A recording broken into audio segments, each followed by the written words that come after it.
Hello everyone, welcome back to Vinuta's cooking channel.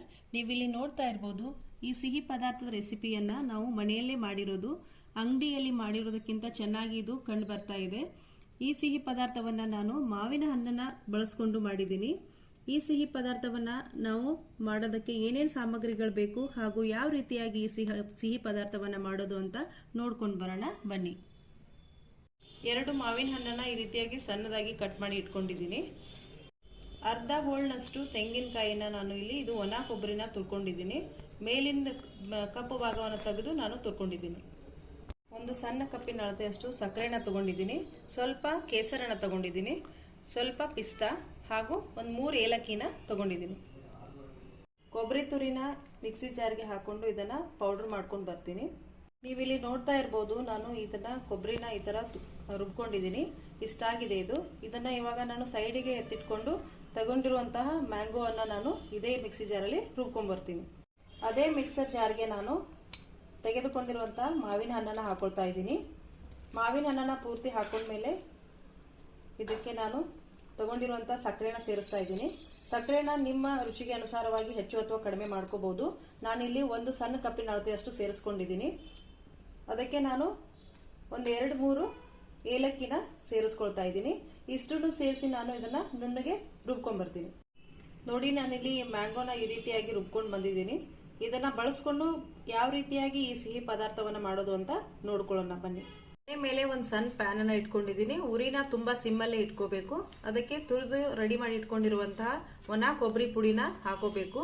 ಇದನ್ನ ತುಂಬಾ ಸಣ್ಣ ಉರಿಯಲ್ಲೇನೆ ಪೂರ್ತಿಯಾಗಿರುವಂತಹ ಪ್ರೊಸೀಜರ್ ಅನ್ನ ನಾವು ಮಾಡ್ಬೇಕಾಗತ್ತೆ. ಇದನ್ನ ಒಣ ಕೊಬ್ಬರಿ ಆಗಿರೋದ್ರಿಂದ ಇದನ್ನ ಜಾಸ್ತಿ ಏನೋ ಹುರ್ಕೊಳ್ಳೋದು ಬೇಕಾಗಿಲ್ಲ. 1 ನಿಮಿಷದ ಕಾಲ ನಾವು ಇದನ್ನ ಹುರ್ಕೊಂಡ ಮೇಲೆ ಇದಕ್ಕೆ ನಾವು ರೆಡಿ ಮಾಡಿ ಇಟ್ಕೊಂಡಿರುವಂತಹ ಮಾವಿನ ಪೇಸ್ಟ್ ಏನಿತ್ತಲ್ಲ ಅದನ್ನ ಸೇರಿಸ್ಕೋಬೇಕು. ಇದನ್ನ ಸೇರಿಸ್ಕೊಂಡು ನಾನು ಕಂಪ್ಲೀಟ್ ಆಗಿ ಇದನ್ನ ಮಿಕ್ಸ್ ಮಾಡ್ಕೋತೀನಿ.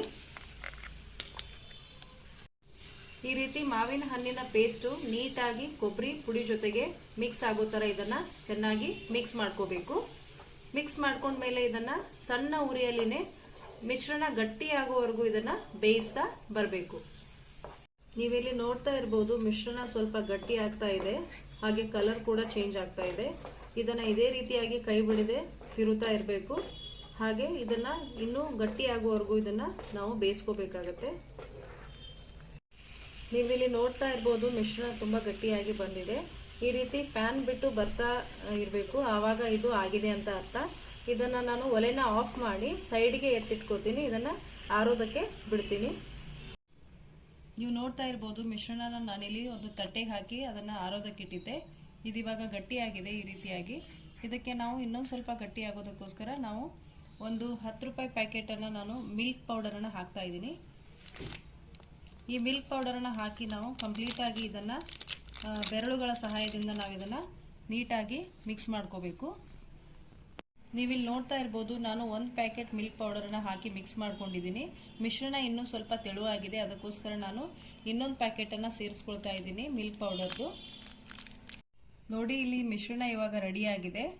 ಇವಾಗ ಸ್ವಲ್ಪ ಕೈಗೆ ತುಪ್ಪನ ಸವರ್ಕೊಂಡು ಸ್ವಲ್ಪ ಕಡಿಮೆ ಪ್ರಮಾಣದಷ್ಟು ನಾವು ಮಿಶ್ರಣನ ತಗೊಂಡು ಈ ರೀತಿಯಾಗಿ ಉಂಡೆನ ತಯಾರು ಮಾಡ್ಕೋಬೇಕು. ನೋಡಿ, ಈ ರೀತಿಯಾಗಿ ಉಂಡೆನ ತಯಾರು ಮಾಡ್ಕೊಂಡ್ಮೇಲೆ ಇದನ್ನ ನಾವು ತೆಗೆದಿಟ್ಕೊಂಡಿರುವಂತಹ ಕೊಬ್ಬರಿ ಪುಡಿ ಏನಿತ್ತಲ್ಲ ಅದರಲ್ಲಿ ಈ ರೀತಿಯಾಗಿ ಹೊರಳಾಡಿಸ್ಬೇಕು. ಈ ರೀತಿಯಾಗಿ ಹೊರಳಾಡಿಸಿದ ಮೇಲೆ ಎಕ್ಸ್ಟ್ರಾ ಇರುವಂತಹ ಕೊಬ್ಬರಿ ತುರಿನ ನಾವು ಈ ರೀತಿಯಾಗಿ ಮಾಡಿ ತೆಗೆದು ಇದನ್ನ ಒಂದು ಪ್ಲೇಟಿಗೆ ಹಾಕಿ ಈ ರೀತಿ ಇಟ್ಕೋಬೇಕು. ಅದೇ ರೀತಿಯಾಗಿ ನಾನು ಎಲ್ಲ ಉಂಡೆಗಳನ್ನು ತಯಾರು ಮಾಡ್ಕೊಂಡು ಬರ್ತೀನಿ. ನೀವಿಲ್ಲಿ ನೋಡ್ತಾ ಇರಬಹುದು, ನಾನಿಲ್ಲಿ ರೆಡಿ ಮಾಡಿ ಇಟ್ಕೊಂಡಿದ್ದೀನಿ ಎಲ್ಲ ಉಂಡೆಗಳನ್ನು. ಈ ರೀತಿಯಾಗಿ ನಾನು ಪಿಸ್ತಾ ಹಾಗೂ ಕೇಸರನ್ನ ಹಾಕಿ ಅಲಂಕಾರ ಮಾಡಿ ಇಟ್ಕೊಂಡಿದ್ದೀನಿ. ಈ ಪಿಸ್ತಾ ಹಾಗೂ ಕೇಸರ್ ತುಂಬಾ ನಿಮಗೆ ಬೇಕಂದ್ರೆ ಹಾಕೋಬಹುದು, ಇಲ್ಲಾಂದ್ರೆ ಇದು ಕಂಪ್ಲೀಟ್ ಆಗಿ ಆಪ್ಷನಲ್ ಆಗಿರುತ್ತೆ. ಅದರ ಬದಲಿಗೆ ನೀವು ಬಾದಾಮನ್ನು ಕೂಡ ಚಿಕ್ಕದಾಗಿ ಕಟ್ ಮಾಡಿ ಹಾಕೋಬಹುದು. ಈ ವಿಡಿಯೋ ನಿಮಗೆ ಇಷ್ಟ ಆಗಿದ್ರೆ ವಿಡಿಯೋಗೊಂದು ಲೈಕ್ ಮಾಡಿ, ಆದಷ್ಟು ವಿಡಿಯೋನ ಶೇರ್ ಮಾಡಿ ಹಾಗೂ ಸಬ್ಸ್ಕ್ರೈಬ್ ಮಾಡಿ ನಮ್ಮ ಚಾನಲ್ನ ಅಂತ ಹೇಳ್ತಾ ಈ ವಿಡಿಯೋನ ಮುಗಿಸ್ತಾ ಇದ್ದೀನಿ. ಧನ್ಯವಾದಗಳು.